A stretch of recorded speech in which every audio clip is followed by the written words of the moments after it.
Hey everyone, it's Ken Hicks Jr. and I'm going to review review the Merrell Moab 3 boot, if you can figure that one out. Overall, it's a great boot. Okay, so if you're like on the fence of buying it, I would just buy it. I have literally no brand loyalty to boots.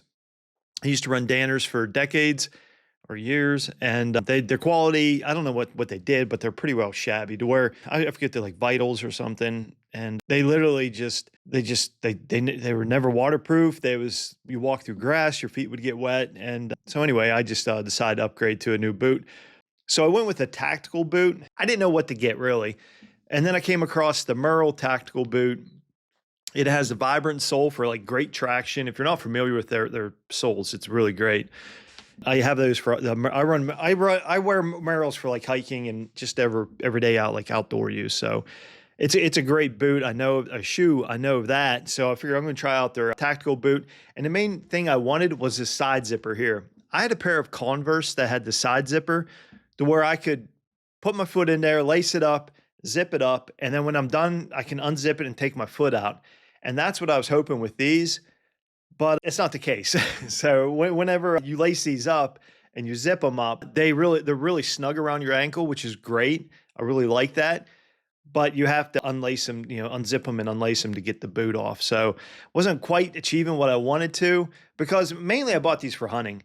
And when you're like the colder weather comes in, you have some clothes on you, and you got a little bit extra pudge in the midsection here, and you're trying to bend over and lace stuff up. It's miserable, really, is what it is. So I was trying to just get away from that. So I bought these. Overall, like I said, it's a pretty good boot. I use this extended waterproof on. It's like a silicone spray. And it was basically a contingency because I just didn't want to have wet feet when I go on a trip. I'm out of state. So once I'm out of state, I'm out of state. It's not like I can come home and do whatever. It's just, no, I'm out of state. So, but one thing great about these is right out of the box, these are comfortable. You can just go with them. Another thing I like about these is the eyelets. If you can see the eyelets here, they're the plastic, and you have to it's a hard plastic, so it's not like garbage plastic, but some of the reviews were the eyelets break. So I don't know what to make of that. It's, they always say it was it made on Monday or Friday? Monday people are treating a hangover, and Fridays are trying to get out of the shop. So I like this because on the Danners, they have like hooks. If you don't know what those hooks are, I don't know what to tell you, because they're like, you got to cross your laces, bring around the hooks, cross them again, tighten it, bring it around the hooks, I hate that, really, is what I do. So these eyelets are nice to where I can just like pull on them, tie them, and with the zipper, you get that extra like cinch on there. But overall, like comfortable right out of the box. Really like that. Would I buy these again? The answer is probably not. And the real reason is like brand loyalty. I have no brand loyalty. You used to be able to I'm going to pick on Danner for a while. Like you get a set of Danners and it's like, that's it. You could have them for decades. They're great boots. Justin boots. I have like they're like Roper boots, like cowboy boots, slip-ons. I've had those for like 15 years. It's something I ride my Harley with, something I just like out like doing whatever, shoveling a ditch or whatever. They're just a great boot, and it's kind of hard to go wrong with an all leather boot, to be honest with you. The stitching may fall apart, but it's kind of hard to mess up. But where I think a lot of these boots get into the weeds is when you start using like recycled material, because we want to be green and friendly. I get that, but I also want to have dry feet. I want to have this boot to function and do what the things I need it to do. So I don't know if the recycled material aspect of it maybe degrades I don't know what you say, the quality maybe, to where it's like, okay, well, if we use recycled material instead of this boot costing $150, it's now going to cost us $250 to make.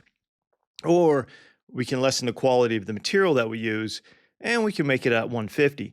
But the overall quality of the end state product that you want, it's not there. It's garbage then. It's like you might as well not even have it. So I don't know if that's what's going on or not, but there's a lot of stuff. There are these people, they try to be like green and all this other stuff. And when you do that, it's great, sounds great, but I think the quality and integrity of the product suffers. And at the end state, it's a bad product then. But as you can see, I wore these hunting 10 days, beginning of November. So they've seen some cold. These are non-insulated. So my feet didn't really sweat a lot. where I kind of messed up was, so for hunting, I like to buy a size bigger in case if I have to wear 2 socks and go out. So I got these a size bigger 12s, and my feet didn't sweat. But if you're going to go multiple, like I don't know, maybe like a mile walk or something with 2 layers of socks, your feet's going to sweat. So if I had to do over again, I would have just got the 11 and a halves, single socks, and I would have utilized these booty things. These are from Arctic Shield. These are a really nice product to wear. Let me see if I can get this thing going here. These are orthotics I wear. All my boots and all my shoes, I have to cut them for these orthotics. It's a pain in the butt, but it helps my knees, my legs, my hips so much better. So this Arctic Shield, it's just a booty thing. I don't even know what they cost, I mean, I had these things for years. And basically, you climb up in the stand, it's kind of hard to bend over and put your foot through these things, so lose weight if you have to. So anyway, boot will go in here. What I like to do sometimes when it's really cold, I'll put a hand warmer right on the boot here. And some of the foot warmers or a body warmer, it has like an adhesive tape on it. So you put that on your boot, top of your boot, and you kind of like shimmy it in there.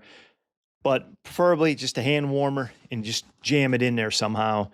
And then in the back here, zips up. I would not walk around with these things. Like if I'm in a bunker or like a blind or something, I have to go and like pee or whatever, I won't take these off. I'll just wear them and like walk like 5 feet or 10 feet away, do what I gotta do, come back.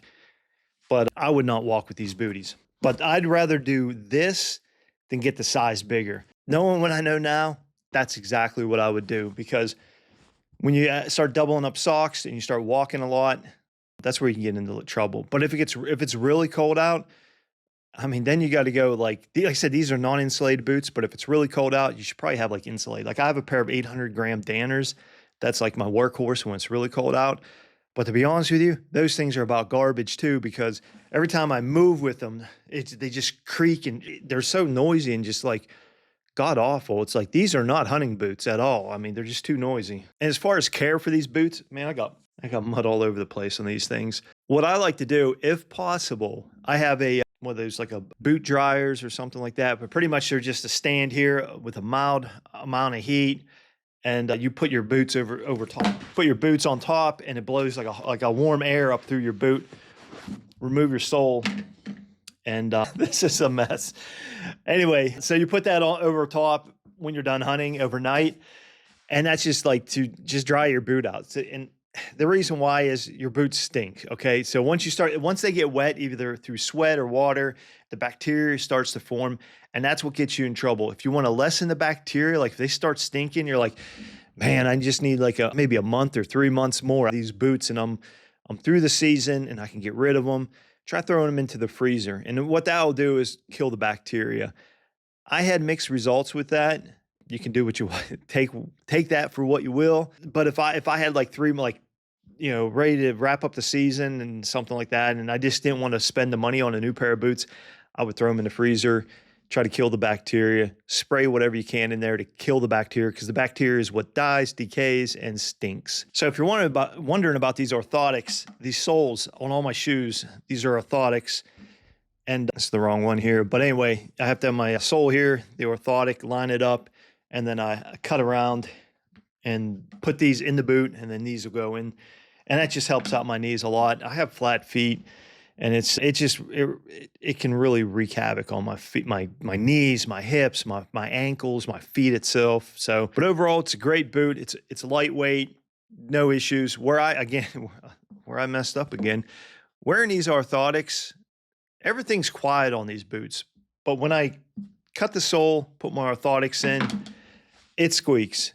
It squeaks so bad, and I don't know how to remedy that. So if you have any ideas, let me know. I'd love to hear about them. The bottom, the sole, the arch support here, I'm thinking about getting some like just a light felt or something, to place underneath it. I threw a bunch of like foot powder in here to see if it can help a little bit, but it does not help at all. I mean, it's just like, it's terrible. I had to stop by the courthouse and pick up some deeds, and it's like you're walking through the courthouse and it's real quiet, everyone's like looking professional. You got these attorneys looking like they're doing whatever.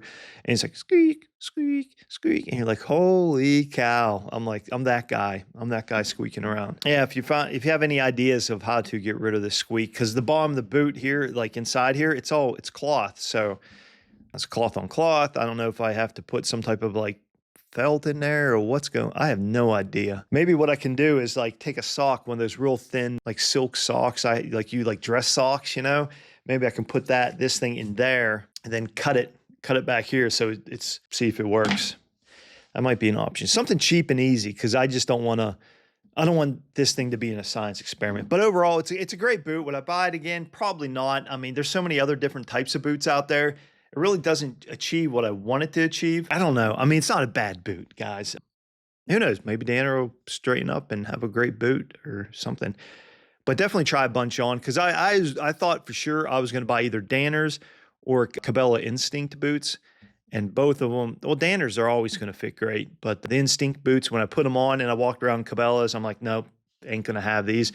Put these on right out of the box. Super comfortable. Fit, they just fit my foot, you know. I got these big clog hopper things, whatever, you know, so it fit that very well. Anyway, I'm gonna wrap this up because I'm pretty much rambling from right now, but I hope you got something out of this. Like, subscribe the video. Looking forward to more of these videos coming out. I have a few other things I'm gonna talk about, so I hate to say tips and tricks, you know, but little things I do, and hopefully you can learn from them.